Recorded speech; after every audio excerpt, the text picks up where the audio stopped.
आज देखु ओडिशा नुह भारत नुह सारा विश्व में आज योग दिवस आम यशस्वी प्रधानमंत्री नरेंद्र मोदी आह्वान आज आज दिनटा ही योग दिवस पालन करा सारा विश्व में या पालन करा जो छोट जिनसटा योगटा तांकर प्रयास तांकर ये आज ताको गोटे जगह को पहुंचा जाइए जो जिनसा योग कहले घर घर लोक एते ये कर आज इंटरनेशनल स्तर में भी ताको प्राधान्य दि जाउछि।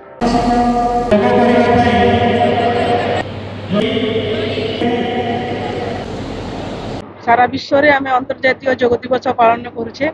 आज ये योग दिवस जो मुख्य लक्ष्य रही है एक पृथ्वी एक स्वास्थ्य। आजिका आधुनिक जुगरे आमर जो स्ट्रेस रोची चाप रोची एवं अधिक ओवर प्रेशर रोची तेणुक योग निहाती करने आवश्यक। समस्ते योग प्राणायाम को अभ्यास करंतु एवं सुस्थ रुहंतु मानसिक स्तर में शारीरिक स्तर में सुस्थ रुहंतु एवं सुस्थ समाज गठन में साहाय्य करंतु बोली मुझे शुभेच्छा जणाइबी।